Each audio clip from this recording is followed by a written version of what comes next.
মহিলাদের মধ্যে যে সমস্ত মহিলা ওনার কাছে কিছু স্বর্ণ আছে, 1 বড়ি 1.5 বড়ি মনে করেন, আর ওই কুরবানির 3 দিন ওনার কাছে কিছু টাকাও আছে, 30,000 টাকা, 10,000 টাকা, 5,000 টাকা। তো স্বর্ণ আর টাকা এই দুইটা মিলাইলে যদি 1,80,000 টাকা হয় দাম, দুটোটার দাম মিলাইলে, তাহলে নিঃসন্দেহে ওই মহিলার উপরে কোরবানি ওয়াজিব। মহিলার 1 বড়ি স্বর্ণ গহনা আর মহিলার কাছে 10,000 5,000 টাকা আছে, তো দুইটা মিলাইলে 1,80,000 টাকা হবে নি? 1 বড়ি স্বর্ণের দামে তো 2 লাখ টাকার উপর, 2,70,000। কিও মহিলার মাতেও না, মহিলারে বলেও না, মহিলারে এগুলা, মহিলা বেডিতে জিগাইলেও বলতো না, বা সাবধান, এটি তুমি বুঝদা না, তোমার কাম শুধু রুডি, তুমি শুধু রুডি বেলবা আর গোস্ত রাইনবা আর রাক্ষস বাকিগুলা খাবে, আর মহিলার কোনো আখেরাত নাই। বুঝেন নাই? মহিলার মনেও করাবে না। যেই মহিলা আজকে 40 বছর 30টা বছর তোমার সংসার করে, তোমার সন্তানের জন্য সে তার জীবনটা শেষ করে দিছে, সেই ফ্যামিলির মহিলা স্ত্রী, সে আজকে এত বছর সংসারের জন্য এত কিছু করে, তার জন্য কোরবানি দিলে অসুবিধাটা কি? অসুবিধাটা কি? 20,000 টাকা আল্লাহ দিছে, 25,000 টাকা আল্লাহ দিয়েছে, তো আল্লাহর দেওয়া সম্পদ আল্লাহর পথে ব্যয় করিলে আল্লাহ আবার দিবে। আবার দিবে না? কথা বলেন না। আগের বার কে দিছে, তো পরের বার কে দিবে? তো খরচ করার আগে দিছিল কে? তো খরচ করলে আল্লাহ আবার দিবে, আল্লাহ আবার দিবে। এই জন্য আমাদের সমাজে অসংখ্য পুরুষের উপরে, মহিলাদের উপরে কুরবানি ওয়াজিব। আপনারা খামখেয়ালি করেন, খামখেয়ালি করেন। আল্লাহ তাআলা আমাদেরকে আমল করার তৌফিক দান করেন। এই বছরের হিসাব হইল, এই বছর 1,78,500 টাকা। কোরবানির 3 দিন যার কাছে 1,78,500 টাকা অতিরিক্ত যার কাছে আছে, এই পরিমাণ তার উপরেই কোরবানি ওয়াজিব 3 দিনের মধ্যে। যে ছেলেটা বিদেশ থেকে বাড়িতে টাকা 20,000 30,000 টাকা পাঠাইছে, মনে করেন আপনাদের যেই ছেলে, এই ছেলে সে তো বাড়িতে টাকা দিছে বাপ মারে, তো হে তো সারা বছরই টাকা দেয়, এখনো দিছে, কিন্তু এই ছেলেটার কাছে কোরবানির 3 দিন, আজকে 2 বছর 5 বছর যে বিদেশ করে, তার কাছে 1,80,000 টাকা নাই। কথা বলেন না কেন? তাহলে তার উপরেও তো কোরবানি ওয়াজিব। কই তার কোরবানি কই? কথা বলেন না। 3 ফুট কামাই রোজগারি করে, মনে করেন একজন বিদেশ, একজন শহরে চাকরি করে, একজন গ্রামে দোয়ানদারি করে, ওমা মিলছে কোরবানি আসছে, হ্যাঁ তুই 25,000 দে, এইতে দিছে 15,000, এইতে দিছে আব্বা আমি গ্রামে দোয়ানদারি করি, ধরেন আমি দিছি 10,000, সব মিলাইয়া টাকা 50,000 মিলাইছে, মিলাইয়া আব্বা মার নামে কোরবানি দিছে, গোস্তের ব্যবস্থা হয়েছে, এইটা নিয়ে কোরবানি। এই বুঝি এই মিল্লা জিল্লা কুমিল্লা, এটা নিয়ে কোরবানি। কোরবানি বুঝি এমনি হয়? কোরবানি বুঝি, কোরবানি তো পরিবারের উপরে ওয়াজিব হয় না, মানুষের উপরে ওয়াজিব হয়। বুঝছিনি আমার কথাটা? কোন পরিবারের হিসাব না, হিসাব হলো মানুষ, ব্যক্তি হিসাব। তাইলে আপনার ঘরে উপার্জন করে যতজন, ওদের লগে কথা বলতে হবে, ওরা জানতে হবে ওই উপার্জনকারী লোকটা ছেলে হোক আপনার অবিবাহিত হোক, বালেগ হইলেই হইছে, যার বীর্যপাত হয় সেই বালেগ। তাহলে ওই রকম সন্তান সে যদি আপনার 1,78,500 টাকা, এ ধরেন 1,80,000 টাকা তার কাছে যদি অতিরিক্ত জমা থাকে, তার উপরেই কোরবানি ওয়াজিব। এখন ফ্যামিলির যতজনের কম অতজনের উপরেই কোরবানি ওয়াজিব। বাপের কোরবানিও দিবেন, ছেলের কোরবানিও দিবেন। মহিলাদের মধ্যে যে সমস্ত মহিলা ওনার কাছে কিছু স্বর্ণ আছে, 1 বড়ি 1.5 বড়ি মনে করেন, আর ওই কোরবানির 3 দিন ওনার কাছে কিছু টাকাও আছে, 30,000 টাকা, 10,000 টাকা, 5,000 টাকা।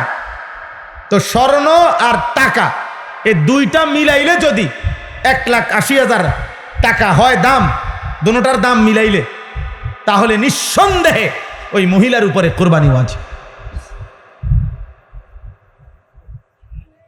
বলেন বলেন কত লক্ষ কোটি নারীদের উপরে কোরবানি ওয়াজিব না চাচা? মহিলার এক বড়ি স্বর্ণ গহনা আর মহিলার কাছে 10,000 5,000 টাকা আছে, তো দুইটা মিলাইলে 1,80,000 টাকা হবে নি? এক বড়ি স্বর্ণের দামে তো 2 লাখ টাকার উপর, 2,70,000। কিও মহিলার মাতেও না, মহিলারে বলেও না, মহিলার এগুলা মহিলা বেডিতে জিগাইলেও বলতো না, বা সাবধান এটি তুমি বুঝদা না, তোমার কাম শুধু রুডি, তুমি শুধু রুডি বেলবা আর গোস্ত রাইনবা আর রাক্ষস বাকিগুলা খাবে, আর মহিলার কোনো আখেরাত নাই। বুঝেন নাই? মহিলার মনেও করাবে না।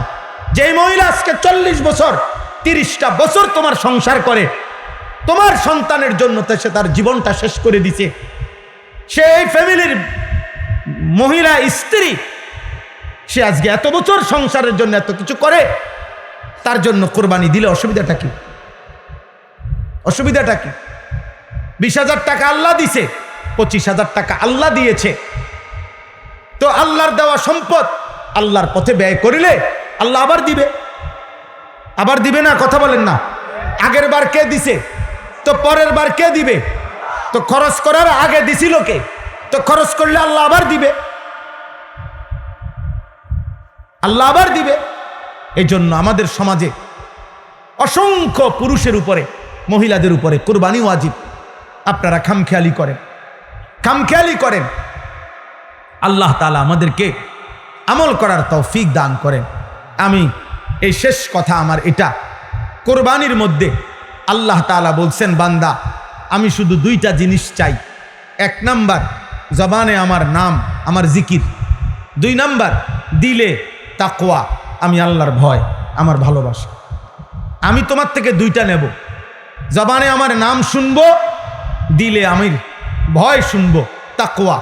আল্লাহ তাআলা বলেন, তুমি যদি জিকির করো বিসমিল্লাহ আল্লাহু আকবার, এইটা যে বলো, আমি আল্লাহ তাআলা এটাতেই খুশি। আর দিলে যে আমি আল্লাহর জন্যই করেছ, এটা যে আমি বুঝ পাইছি, আমি এতেই খুশি। আমি এই 2টাই নেব, গোশত পুরাটা তোমারই দিয়ে দিলাম, আমার গোশত লাগবে না। ফাকুলু মিনহা, গোশত তুমি খাও, আত্মীয়রে খাওয়াও, গরিব দুঃখীরে খাওয়াও, আমার লাগবে না। আমি তাকওয়া চাই। আমি কি চাই? তাকওয়া চাই। আমি হারাম টাকা দিয়ে কোরবানি দিলে হবে না, তাহলে সেটা তাকওয়া হবে না। গুনাহমুক্ত হইলে হবে না, শতভাগ পবিত্র টাকা হইতে হবে। কি হইতে হবে বলেন না? আমার মসজিদ আজকে জুমার সময় জিজ্ঞাসা করছে আমারে, এই সুদখোরের কোরবানির কি হবে? আমি বলছি সুদখোরের উপরে কোরবানি ওয়াজিব হয় না, কারণ সুদখোরের তো কোনো টাকাই নাই। এটা জানেন? সুদখোর তো ফকির, কারণ সুদখোরের সুদের যে টাকা, এটা তো হের না, হারাম তো হে মালিক না, এটা তাতে তো ফকির। তারা আমরা সবাই মিললে আগে গোস্ত দিয়ে আসা উচিত। ফকির রে, এ তো ফকির মূলত, নাই তো সে হারাম খাবে কেন? এই জন্য হারাম দ্বারা কোরবানি দিলে সেই কোরবানি আদায় হবে। সবচেয়ে ভয়ঙ্কর কথা হইল যে হারাম দ্বারা কোরবানি যদি দেয় কেউ হারামের টাকা দিয়া, তাইলে শরিকের বাকি শরিকদারদের কারো কোরবানি হবে। বিপদ তো এখানে। তুই তো গেছত, তুই আমগরও শেষ করছ, মারছে তো মারছে, সবাইরে মারিয়া দিছে, শেষ, বরবাদ করে দিছে।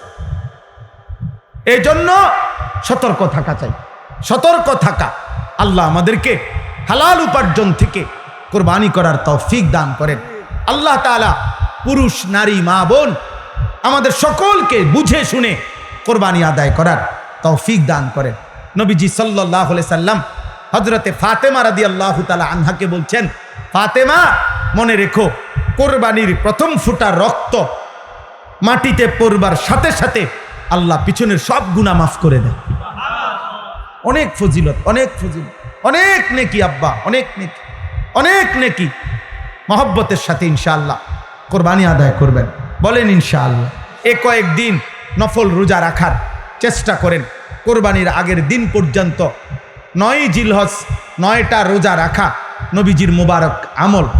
আলহামদুলিল্লাহ, আল্লাহ নবী বলছেন জিলহজের প্রথম দিন থেকে কোরবানির আগের দিন পর্যন্ত এই 9টি রোজার প্রত্যেকটি রোজা, একটি রোজা 1 বছরের পূর্ণ রোজার সওয়াব।